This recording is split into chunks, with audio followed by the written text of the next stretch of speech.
Hey, this is for anyone looking for some basketball content going over the fundamentals of the game. You can check out my Udemy page as I have some online basketball courses going over basketball for beginners, dribbling, shooting, post moves, and triple threat moves.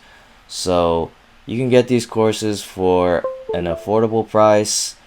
The link is in the description below, and if you're interested, look to enroll today. What is up, everyone? Koballa here with another video, and this is the moment that we've all been waiting for basketball and NBA fans all around the world. Is obviously the NBA Finals, the matchup between the West and the East with the Lakers and the Heat. And I'm excited to do this breakdown right before this game begins today. And yeah, just do a quick breakdown, uh, looking at their stats. There'll be no game footage to really break down in this one, but just to go over a little analysis of how I think the NBA Finals will play out. If you look at both teams, um, they pretty much had I wouldn't say the most difficult road to the finals, especially for the Lakers. Each series they went 4-1, so didn't have too much of adversity. They did have some competitive games, but overall they overcame the adversity. They pretty much breezed through the playoffs and got themselves in a great position in the NBA Finals with the first seed in the West. For the Miami Heat, I don't think many people really expected them to be at this point, be in the finals as a fifth seed, and it's only been two teams before that as of late. The recent teams, which was the Knicks and Houston Rockets, who actually won the championship on their second back to back. And the Heat are obviously a surprising team to make it this far, and even their road to the finals wasn't completely too difficult. It wasn't too difficult for them to reach it. They did face a bit of adversity through the Celtics, who I thought would be a tough opponent to get past, but they did overcome that obstacle and obviously are in the finals to represent the East. So let's get started with this breakdown here. If you look at their stats offensively and defensively, they both, Lakers and Heat, do score a lot of points offensively and limit their opponents uh, to only about 106, 107 points a game. So offensively and defensively, they are the best. They've shown to be a great defensive team, holding opponents to just under 108 points per game, and they can be able to score as they both have great offensive players and can be able to score the ball very well. Let's look at their past opponents in the conference finals and look at their stats and how well they did. Heat went through 6 games against the Celtics, and they played really well, obviously, to help them get to the finals. If you look at their points here, they have 6 guys in double figures, and that shows a lot about their offense. Very sharing oriented. Like multiple guys can be able to score. So you have so many weapons and so many guys on the court that could be able to score the ball and make plays for one another. Bam was a guy who's the leading scorer, 22 points, 11 rebounds, 5 assists. We already know he can rebound the ball. He's very athletic. And on the defensive end, he is the guy in the paint. He could get steals and get a block.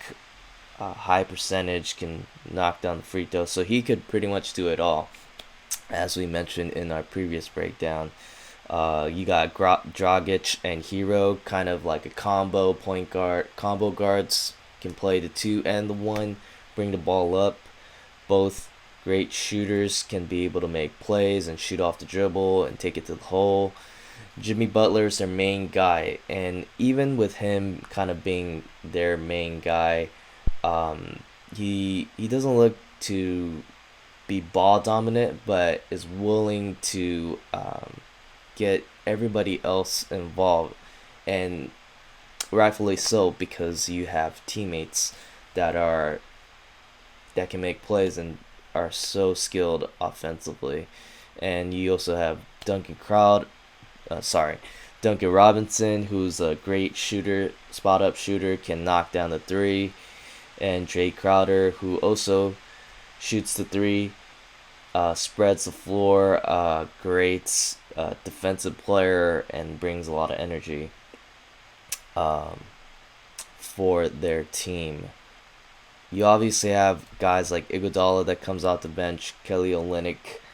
Iguodala has that championship experience, and he's been playing this role, playing like 17 minutes a game, just being that role player, being that plug, and playing good defense, coming off the bench. And if you just look at this series against the Celtics, I mean, they have just been resilient, and even when they were down against the Celtics and Celtics gave a push, they found a way to just close the game out and find a way to win. And it was, from my point of view, it was a toss-up of who I thought was going to win, giving a slight little bit of edge to the Heat due to their depth. And it seems like, their depth and having 6 guys in double figures is really huge, bringing them a lot of good offense against a very good defensive Celtics team. And it was too much for the Celtics to handle against that offensive shared scoring, and just, a lot of diversity from their style of play from the Heat. And also on top of that, they're also a great defensive team, with Butler being a very good perimeter defender, and you got the interior big with Bam in there. So the series was very competitive and very close to going to Game 7. However, Heat are a very good team, and were able to close it out in 6. So despite the toughest matchup that they had in the East, they were able to still play their game, being great on the defensive end, and also having that offensive balance and having so many threats from a scoring standpoint. So let's move on to the Western Conference. And in their final, you looked at the Lakers and the Nuggets. So they did win the series 4-1, and they did win it pretty convincingly. I mean, it wasn't like the games weren't competitive. The games definitely were, and the series definitely could have been tied 2-2 if AD didn't make the game winner. But that seemed to be the deal breaker of this series, to go up 3-1 as opposed to 2-2. In Game 5, Murray was kind of banged up and was not at his best. So the Lakers, even though the Nuggets made that push, which they always do, and you kind of expected maybe they could make that comeback and win Game 5 and maybe push it to Game 7 like they previously done. But Lakers are just too good of a team. Even though they faced that obstacle, or the Nuggets push towards them, the Lakers still were able to overcome that and seal the victory and seal this series in 5 games. So all their games, all the rounds in their playoffs, they ended 4-1 And in this series, you look at the stats: Anthony Davis and LeBron, the two superstars that are going to get most of the load. The offense is definitely going to run through them. LeBron almost averaging a triple-double here, both shooting over 50%, AD scoring over 30, and uh, only three guys in double figures. You know that LeBron and AD are going to score a majority of the points. You still do have a supporting cast with the other guys, and I still feel like the Lakers are a deep team despite the fact that they don't score as much points as the two guys. But the offense definitely does run through the two main superstars. Interesting in this series here, you have KCP averaging, he was hot in this series, 50%, 44% from the 3-point line, averaging about 11 points. So if he could do that in the finals, that'd be huge. Kyle Kuzma almost 10 points a game. He'll kind of be that third leading scorer, I would say. Usually people say like that third option, but I like to look at kind of Rondo as being that guy. As I mentioned before, he's kind of the guy that's been the floor general besides LeBron, and takes a lot of pressure off LeBron from having to hold the ball and control the offense all the time. LeBron can play off ball whenever Rondo's on the floor, and can play off the ball and doesn't have to exert as much energy trying to hold the ball for so long and run the offense through him. Rondo could take that pressure off of him and create plays for everybody else, including LeBron. So I think Rondo is a huge factor in the upcoming series against the Heat, and he played extremely well with the Nuggets. As you can see here, his shooting percentage is really good.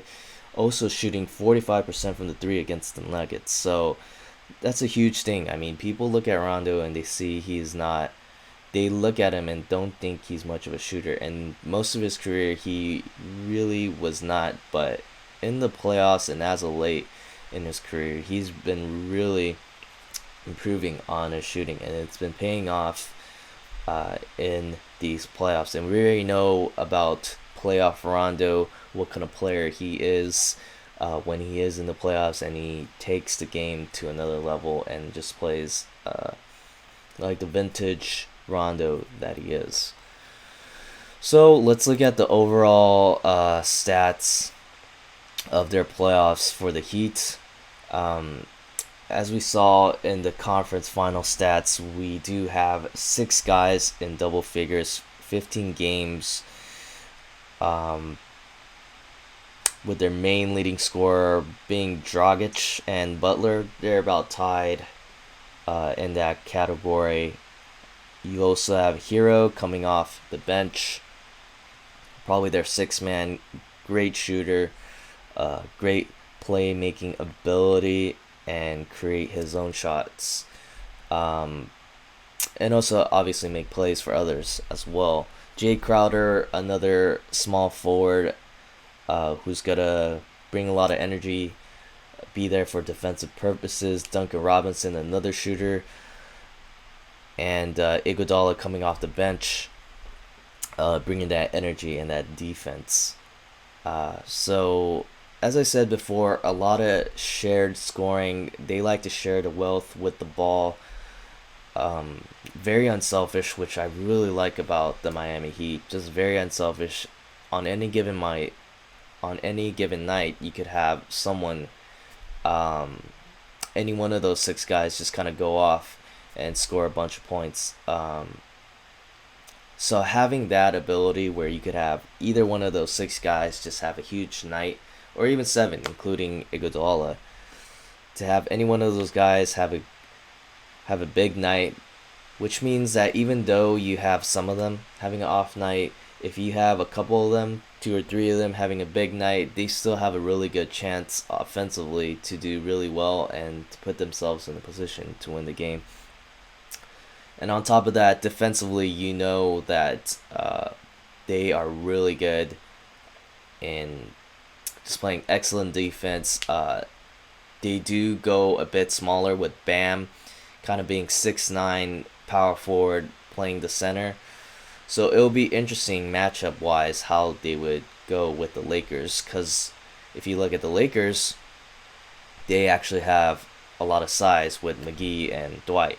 But you wonder if they're going to match up with the Heat to their size and go small. The thing with the Lakers is they could go big or small.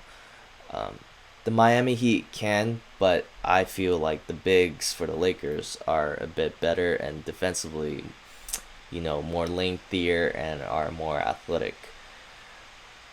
But it'll be interesting to see if the Heat even bring out the bigs for their team.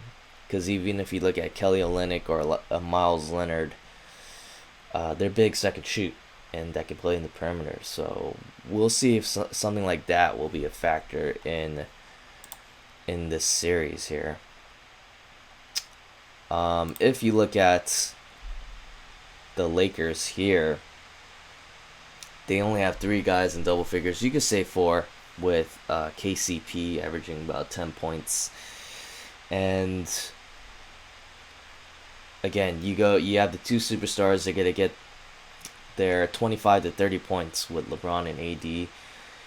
AD is definitely going to be the aggressive guy on offense, being their go-to scorer. LeBron being the facilitator, the triple-double guy. He's going to set up plays for others, get rebounds, and do all of that. And Kuzma, you got the supporting cast: Kuzma, Caldwell Pope, and obviously the huge factor who I think is Rondo. Being able to be another floor general, and even defensively he's been great, just being a pest and just getting steals, and turning that defense into great transition into offense to fast break points. So Rondo, who's just been phenomenal. You have Danny Green also being that perimeter defender, that spot up shooter, and Caruso as well being a similar type of player. So it's a great matchup. I think it's going to be a great series. It's going to be very competitive. This series, I do see it going to game 6 or 7. I do give a bit an edge to the Lakers due to their star power, due to LeBron and AD just kind of carrying the load. They do have a good supporting cast as well, but you already know the offense is going to go through AD and LeBron, and also Rondo with him being the floor general. But it just seems like they're evenly matched. The Lakers do have the length that I feel might give problems to the Heat.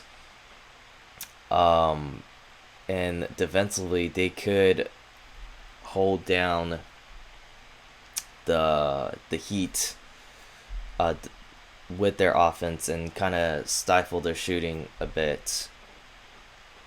So the Lakers, they just have a lot of championship pedigree experience. You do have that on the Heat side a bit with Iguodala, and they also do have playoff experience, but you have guys like Rondo, Danny Green, LeBron, who's all been there, JaVale McGee. They all know what it takes to play in the finals and know what it's like. You have LeBron reaching his 10th final. So just having that experience, having that composure that you've gained playing through all that, I think that's a pretty big factor. And with that experience, it could really pay off in terms of their ability to just execute and play with such composure. Even for the Heat, they've shown that they have the composure and their ability to play well, despite some of their young guys too, who've been able to develop and just really thrive during these playoffs, which has been quite surprising. And the Heat do have a chance to win this final, and having that ability to for any of their guys to have a big night and to have that shared scoring and that unselfishness within their offense, that could be a huge key and can give the Lakers a lot of trouble when you have so many offensive threats uh, for your team. So I think that's a huge factor offensively for the Heat and could give the Lakers some big trouble. And defensively, you know that they're going to make adjustments on each other. They're both great defensive teams, great defensive minded coaches from Vogel and Spoelstra. So it'll be interesting to see what kind of adjustments they make and how they're gonna guard each other. And the Heat do have great shooters on their side, and Lakers has their shooting have been questionable throughout the season, but in the playoffs they actually been shooting pretty well. So the 3-pointers and the shooting will also be a huge factor in this series. And for the Heat, obviously you do need them to make the three to have a good chance in winning this series. But the Lakers, not so much. They be able to win games without it. But if they do get hot from the three, then I feel like it gives more trouble to the Heat if the Lakers shoot really well from the perimeter. And yeah, it just makes for a really great series, and I'm looking forward to it.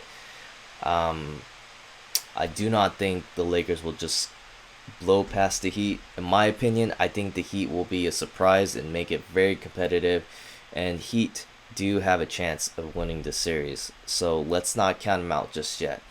But if I were to pick a favorite, it would be the Lakers and their championship experience with AD being the main guy and still 35-year-old LeBron, who is still dominant and still playing at his A game.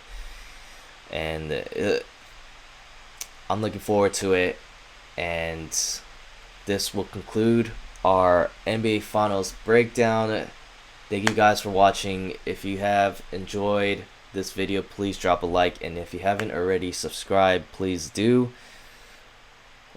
After this, we'll make probably some different content than these playoff breakdowns, since the NBA will be in hiatus after this series here. So we'll continue to make good content for you guys out there. And yeah, till next time.